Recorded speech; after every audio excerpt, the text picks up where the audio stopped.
அன்பார்ந்த முருக பக்தர்களை வணக்கம். நான் ஜெயம்எஸ்கே கோபி. எங்கேருந்து இந்த காணொலி பதிவு செய்கிறேன்னு பார்த்தீங்கன்னா, ராமநாதபுரம் பெருவயல் ரணபலி முருகர் திருக்கோவிலேருந்து அந்த காணொலி பதிவு பண்ணுறேன். இந்த கோயிலுக்கு ஏன் வந்தேன், எப்படி வந்தேன்றதுலாம் ஒரு பெரிய கதை. அதை நான் நேர்காணலை விரிவாக சொல்கிறேன். மெயின் இந்த காணொலி எடுக்கிறதுக்கு என்ன காரணம்னா, இப்படி ஒரு கோவில் இருக்கிறதே எனக்கு முருகர் ஆராய்ச்சியில் இந்த கோவிலை பற்றி மட்டும் எனக்கு தெரியாமல் இருந்துச்சு. இப்படி ஒரு கோயில் ஒன்று இருக்குதுன்னு தெரிஞ்சு முருகர் உத்தரவு வாங்கி இங்கே வந்ததுக்கப்புறம் ஒரு விஷயம் புரிஞ்சுது, ஏன் இங்கே முருகர் நம்மளை வர வச்சாருன்னு சொல்லி. என்னென்னா, இந்த கோவிலோட கும்பாபிஷேக பணிகள் இப்போ நடைபெற்றுருக்கு. நான் உள்ளே போனேன். கிட்டத்தட்ட 20 வருடங்களுக்கு அப்புறம் இப்போ தான் அந்த கோவிலோட கும்பாபிஷேக பணி நடைபெறுது.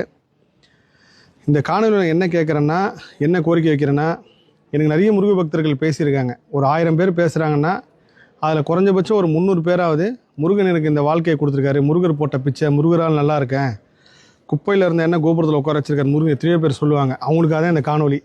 இந்த கோவில் ரொம்ப சதனம் அடைஞ்சு போதிய பராமரிப்பு இல்லாமல் ரொம்ப மோசமான கண்டிஷனில் இப்போ கும்பாபிஷேகம் பண்ணி ஆரம்பிச்சிருக்காங்க.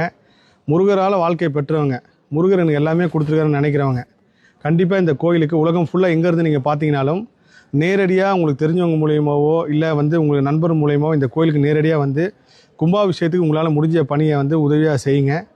ஏனால் இந்த கோயிலோட வேல் நான் எல்லா பேட்டிலையும் சொல்லுவேன், முருகர் நினைக்கணும் முருகரை பார்க்குறதுக்கு. அப்படி இருக்கும்போது இந்த கோயில் இருக்கிற வேல் திருச்செந்தூர் கடலில் கிடச்சிதா அப்படின்னு சொல்லிட்டு சொன்னாங்க.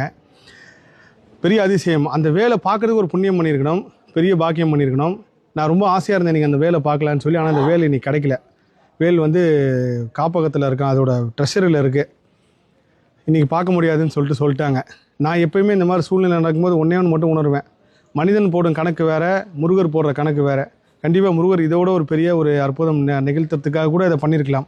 அதனால தான் நான் நிறைய தூண்டு போகிற முருக பக்தர்கிட்ட சொல்லிட்டே இருப்பேன், ஒரு சோதனை வருதுன்னா தோன்றாதீங்க, முருகர் ஒரு காரணம் வச்சுருப்பார் அப்படின்ட்டு. அதனால் இந்த காணொலி பதிவு செய்கிறதே முருகர் நம்மளை இங்கே வர வச்சுருக்கிற இந்த கும்பாபிஷேக பணிகளுக்கு ஒரு முருக பக்தர்கள் உதவி பண்ண வைக்க தான். ஸோ இந்த காணொலி பார்க்குற முருக பக்தர்கள் ராமநாதபுரம் பெருவயல் ரணபலி முருகருக்கு கும்பாபிஷேக பணிக்கு உங்களால் முடிஞ்ச உதவி செய்யுங்க. அதுவும் ஒரு பெரிய பாக்கியம் பண்ணி தான் கும்பாபிஷேக பணிக்கு செய்ய முடியும்.